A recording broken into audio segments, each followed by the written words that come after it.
Welcome to IAS Setu. Today we are going to start a series जिसमें हम उन लोगों से मिलेंगे जो ऑलरेडी यूपीएससी एग्जाम को क्लियर कर चुके हैं और हम जानेंगे उनकी स्ट्रैटेजी को.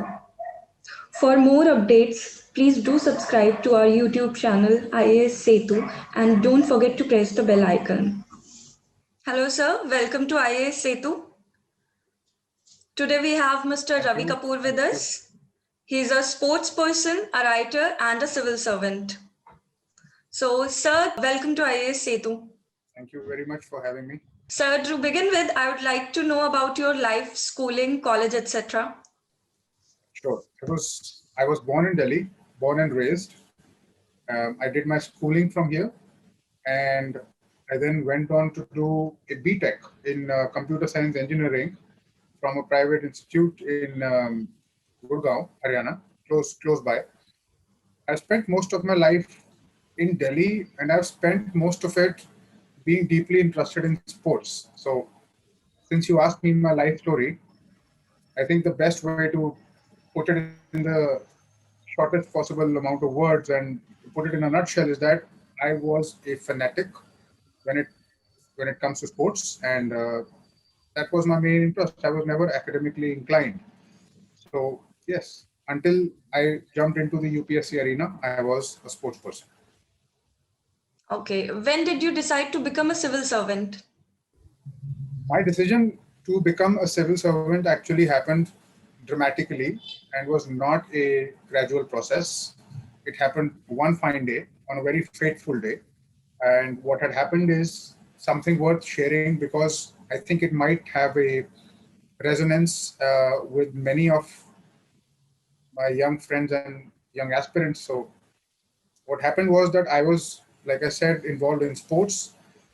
I had been selected to represent India in a rugby tournament. For those of the those people who don't know, rugby is very much alive in India.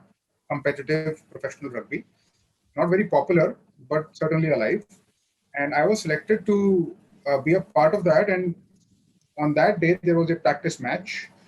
In that practice match, I was injured quite seriously, and that was the turning moment because after that injury, I had to be taken to the hospital and I had to be stitched up and bandaged, which is fine. That happens in sports and athletics. But when I came back home that day with the bandages on my face, I saw the expression on my parents' face, and everything for me completely changed at that moment because I realized two things very clearly. One was that as long as I did what I was doing, my career as a sports person was liable to end with a single injury. So I would remain in the race as long as I was injury free only. And so that's not something I can control. It explained to me, it showed me that a career in sports is very volatile. That was one thing. The other thing was that I realized that my parents will go through a or somewhat stressful time if I continue to do what I do because I was engaging in very high risk, high contact sports. And so, with those things in mind, on that day, I decided that I will do something which will resolve these issues and potentially also give me a healthy challenge to actually strive against. And so I decided on that day that I would clear the UPSC examination, but it was a long journey, long and hard journey before I actually did. So yes, the answer to your question is it happened on that fateful day. Okay, what was the strategy behind your success, sir? I had a number of strategies for a number of different things, to be honest, because there are so many things which go into the examination, as you know. There is prelims and mains and an interview, and the amount of content and syllabus that you need to consume is huge. The core of my strategy, if I was forced to summarize it that way, core of my strategy was that I was taking deep interest in the content. I was really interested and tried to be interested, actually pushed myself to be interested in what I was reading. Whether that was general studies or the optional subjects, I was trying to get involved in it and I wanted it to mean something to me Why? Because number one, I realized that there is no way I will be able to do this for a year or more, which you need for the preparation, which is the normal course that it takes to get you through from one point to the other. There was no way I was going to do it for a whole year or maybe more if I was not interested. That became clear. So I started to take interest, genuine interest, like it meant something to me, which it did. The second thing is that when I did that, the content and the syllabus started to actually go deep inside. The conceptual clarity became better. The networks and the combinations and the connections in between the syllables started to become formed. And this way of thinking started to inform me about the real life as well, about the things which I was reading about in the books. I tried to relate it to the world outside me, and it started to make sense. Although it was not an overnight process. It did ultimately happen, and that helped me enormously in general studies and in the optional subject. So my personal strategy was to do extremely well in the mains examination. And this is something which I was always able to do. I was able to do it thrice in a row because I was taking deep interest and doing things analytically. Okay, so you have cleared UPSC mains 3 times in a row with different optional subjects every time. So, what strategy would you suggest to the aspirants for the mains examination and specifically for the optional subject? That's a good question. The main strategy that I would like to suggest would be to pick an optional subject, if you haven't already picked one, in which you have some passion and which is practically useful. You should not obviously pick a subject as obscure and technical as mathematics, even if you have a passion, if you are not good at mathematics, right? That goes without saying.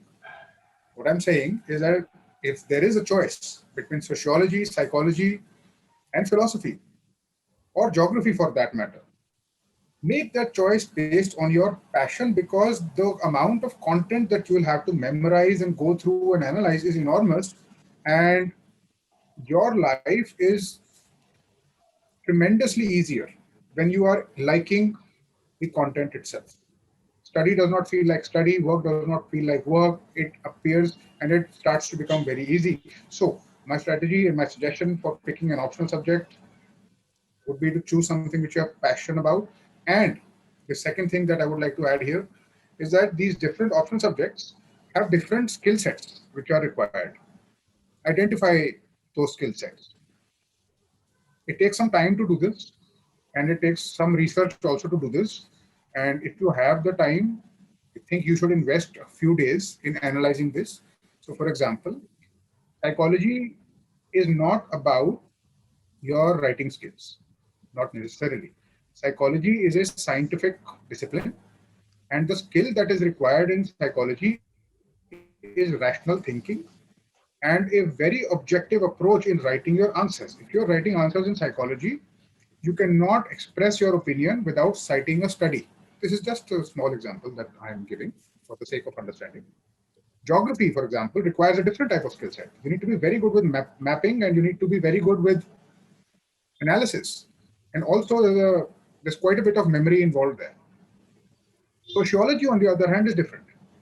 Sociology requires you to have a decent hold on language and also a general awareness of the way things work in society. So if you have a bent of mind which picks up on these things automatically, uh, it picks up on issues of class, of struggle, of inequality, and whatever is happening in our society, if you are attuned to it, if those things automatically come to your mind when you read the newspaper and you catch up on them and you like to debate about them, then there's a passion there for sociology. And that skill of being able to write properly, even technically, is very much needed in sociology. So identify what skill will be required and choose accordingly. That would be my advice. What was the role of sports in your life as well as in your UPSC preparation? That's a good question, and it's one which I would like to answer very honestly. Uh, Sports played a very big role in my life, and particularly in the UPSC preparation. For one, it taught me how to be competitive. I was never competitive. It's one thing to say that you're competitive, and it's completely different to have experience and exposure to very tough competition.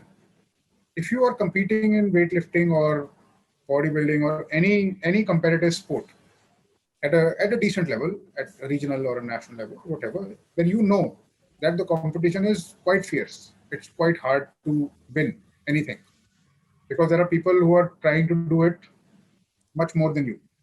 This became very obvious to me because I had experiences where I thought I had done my best. I thought that I was going to place well. I ended up placing last. This happened not once, but quite a few times. This made me realize something. Do not expect your competition to not be as good as you. Assume that they are better than you.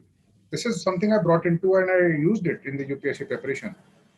I assumed that my competitors were smarter than me, they had more experience than me, more knowledge than me, and the only way that I was going to beat them or get a better score than them was if I overworked them. Because if I worked just harder than anybody else, that was the motto. And that this kind of a philosophy, uh, I think sports teaches you this kind of a philosophy. So there was this, and then there was discipline, which it taught me. Sports is hard. Uh, some sports are harder than others, and definitely requires you to remain in discipline for long periods of time. You don't do sports for a month or a week or a few weeks, right? You do them over years. So it's a sustained effort in a disciplined way, which you do over a bunch of years. That also something that was something I was already trained in because I had experience with sports.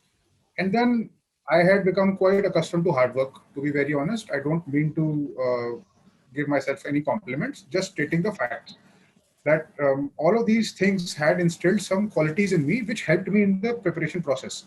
But the sports and the qualification of the sports did not help me in the interview, or they didn't get me any high marks, or I did not get any extra credit for these achievements or these experiences. They did make me a good candidate. Mentally, I was prepared for a fight. I was to, if I can put it like that. Okay, sir, as we know, the UPSC syllabus is very vast. It covers everything under the sun. So, especially in case of mains, we have optional as well as GS, but you have cleared it 3 times in a row and with different optional every time. So, what was your plan of action and time management that it was possible for you to clear it every time? Sure, I would uh, like to share something concrete here, something which is practically useful to the people who are listening to this or who will listen to this. I was using two types of tools and techniques. You asked me about time management and how to structure the syllabus and how to structure the entire thing. So those are two questions. I was using two different methods for it. So the way I would structure the syllabus and start to tackle it was obviously to break it up into parts. But my focus was on the quality of learning, not just breaking it into parts. I was analyzing when you say that something is done, if you say that I have done history or I plan to do ancient history or I plan to do economics or I plan to do geography, what exactly do you mean by that? Do you mean you're going to read it? Do you mean you're going to revise it? Do you mean you're going to look at the previous year questions? What exactly does that mean? When do you say, or can you say that I have done this and this can now be considered to be completed so that I can move on? There is no objective metric to it. So I tried to make something to that effect, and I abbreviated it, which I think might be useful for aspirants now. It's called B12QRT. B12QRT. Those are six uh, characters. B12QRT stand for big picture formation. That's B. First reading, that's one. Second reading is two. Q stands for questions, and the T stands for testing. Very quickly, when I say big picture, I mean it is something that you do before you get into the textbooks and the sources and the notes and so on. You ask yourself about the subject or the topic or the subtopic. You ask yourself, what is this about? What do I already know about it? What can I do with my common sense before getting into it? I don't know what I'll find inside, but what can I figure out? What can I figure out with a couple of Google searches? If I was just going to get a very broad overview of the whole thing, if I was going to tell somebody who was 10 years old about what economics is, right? If I was going to explain it to them, then I would be forced to give them a very big, broad picture overview of it. I would be forced to give them a simplified version. That is big picture formation. I think that is something people miss and they skip it and they jump right into the content without any foundation. So big picture formation I would do, and I suppose it should be done by others as well. And by first reading, I mean you begin reading the textbook and or the content or whatever it is that you've designated, and try to obtain the conceptual understanding and the sequence of events, the sequence of concepts. Here at this stage, you don't worry about memorization. You don't worry about getting everything. You'll only get about a small percentage of the content that you read, but what you're trying to do effectively is obtaining a list of everything that you are going to encounter in it without worrying about the memory. That's your first reading, going through it, going through the text, the actual content. The second reading is where you make notes and you get a detailed reading. After you've done the first two, you have a good conceptual basis to, lay all that data on. So it becomes very easy in the second reading to make notes, because a lot of the concepts are not possible to, it's not possible to keep everything in notes, right? You can't have everything there. There are things which cannot even be distilled there. Vague conceptual understandings cannot be distilled or put into the form of notes. So you need flowcharts, you need some form of diagrammatic representations to represent what you've learned. And that this is something, this type of note taking and detailed reading you do in the second one. Once you've done this, you go into questions and you analyze previous year questions in detail, in which you try to figure out what is being asked, what was asked, do I know it? If it was asked today, would I be able to answer correctly? And if not, then what do I need to know? What am I missing, which I require in order to answer these questions correctly and very well? That would be Q. And the fifth step. The last one is T, which is testing, in which you put yourself in an examination type of a situation that includes test series, that may include your own test simulation or whatever, but get an experience of what it is like to sit for 3 hours and actually write something without any reference material whatsoever. And to get that experience of being in a situation where the clock is ticking and you're racing against it. So I think that once all of these 6 steps are done, B1 to QRT, we can say that a subject is done. And you should time these milestones accordingly. The other question which you asked me was how to structure your time. And I'm assuming that you mean the broad strategy of it. Yes. So I would do it this way. I would recommend figuring out what is the absolute essential core of the examination, absolute essential core, which you cannot escape, which is absolutely essential. In this category, I think you can safely add polity. Polity is not something that you can escape. It comes in prelims, they ask you about it in the mains and possibly even in the interview. It is absolutely essential. I think modern Indian history or Indian history in general definitely falls into that category, essential. There is no escaping it. Macroeconomics certainly falls into that category, most certainly. And so does physical geography. And so does the environment and what's going on with climate change and whatever is happening. Just a broad understanding of what's happening to the planet.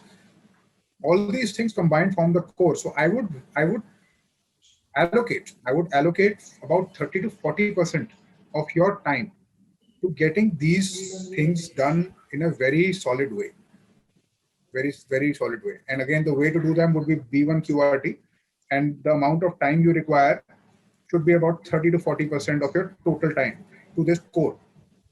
Then I would spend about 20% of my time, the remainder of the 20% of that time, on my optional subject, because it takes it's a lot of weightage, and it can make a lot of difference.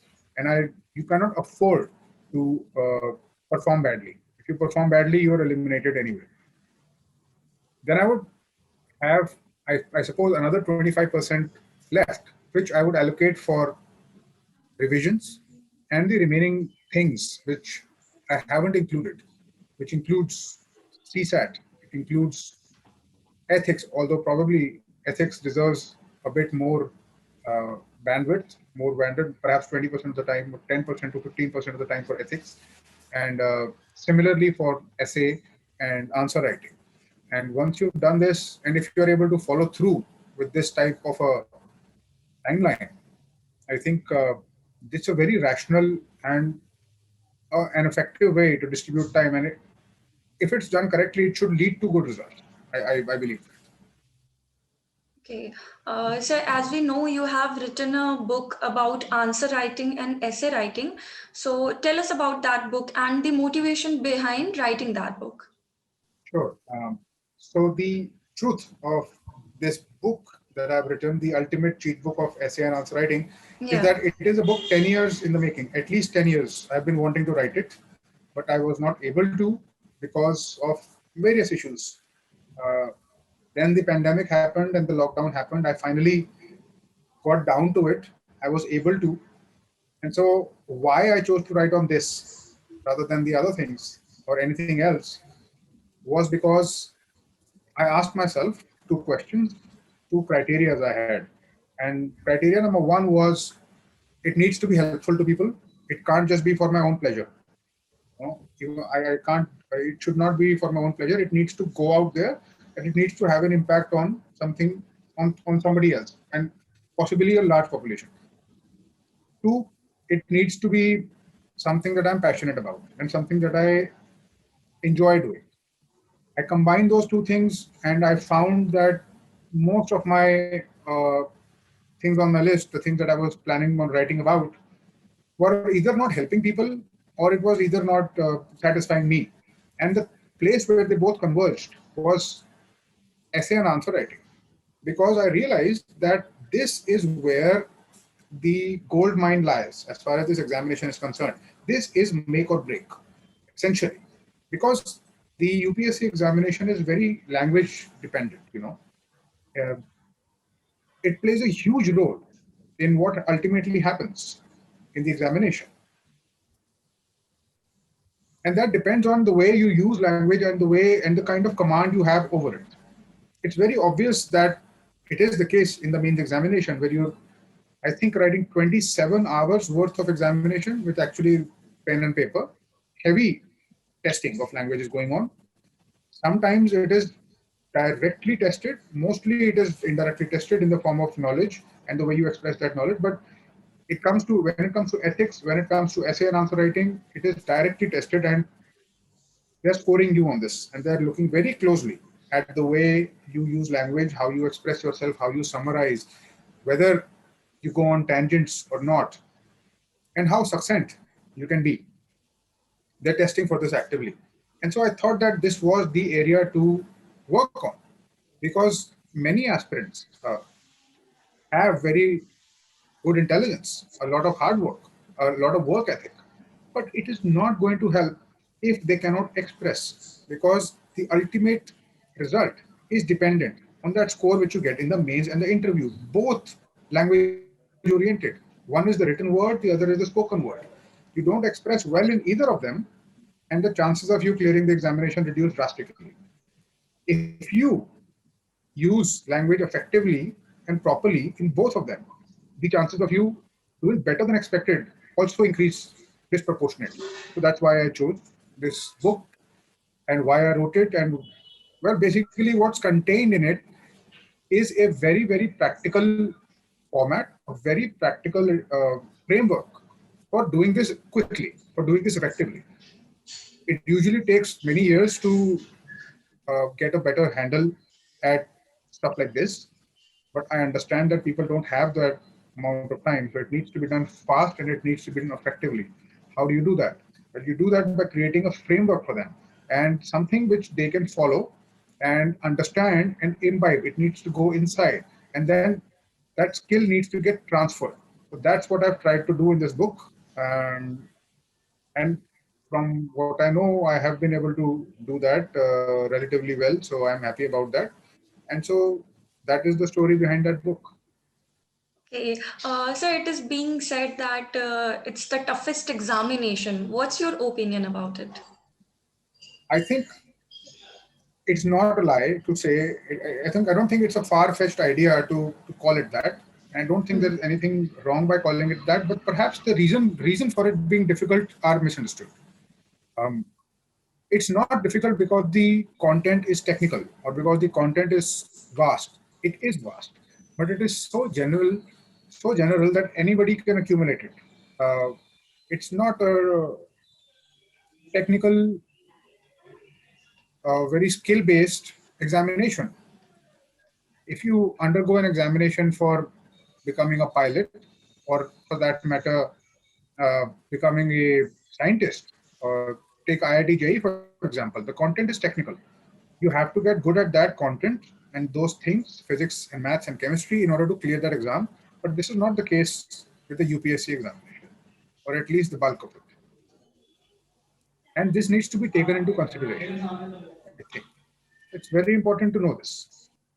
So, sir, what message would you give to the aspirants who are preparing for this exam? I could and hopefully will write a whole book about this, but if I was going to summarize it, really condense it and encapsulate it, I would say treat this examination not only as a test of your knowledge. It is a test of your knowledge, but it is a lot more than that. A lot of things are tested which are not obvious. It is a test also of how well you structure open-ended goals. You see, problems in real life do not have structure mostly. Once you get out of school or college, structure also disappears. Right? In school and college, you have a structure. There are semesters and there are examinations and there are marks and gradings. You do better or not so good depending on your performance in that framework, in that system. This system is going to disappear as when you enter into the UPSC examination and when you enter into life in general. The syllabus is vast. Pretty much anything can be asked, and pretty much everything is asked. It is not something very objective. There is an element of subjectivity which needs to be embraced, and it should be, because life and the problems that you'll face head in life and in your jobs are of that nature, belong to that category. That needs to be taken into consideration. So that would be my first advice. My other advice, well, I would much rather have it said by the person who said it best. And there's actually a poem by one of my favorite poets, which I would like to share with the aspirants. The reason why I would do that and would like to do that is because this poem, when I read it, it struck me so close to home that I couldn't resist thinking that this is exactly what UPSC aspirants need to listen. It is the perfect anthem. It's a perfect anthem to have.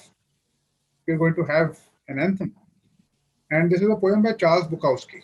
Charles Bukowski was an American poet, and I'll read that poem out, and that would be the last piece of advice that I have. And it's called Go All the Way by Charles Bukowski. If you're going to try, go all the way. Otherwise, don't even start. If you're going to try, go all the way. This could mean losing girlfriends, wives, relatives, jobs, and maybe even your mind. It could mean not eating for 3 or 4 days. It could mean freezing on a park bench. It could mean derision, mockery, isolation. Isolation is the gift. All the others are a test of your endurance and of how much you really want to do it. And you'll do it, despite rejection and the worst odds. And it will be better than anything else you can imagine. If you're going to try, go all the way. There is no other feeling like that. You will be alone with the gods, and the nights will flame with fire. Go all the way. And I don't think anybody can put it better than he did. So that's why I shared that. I think that that would be my message to everybody who's preparing for this examination.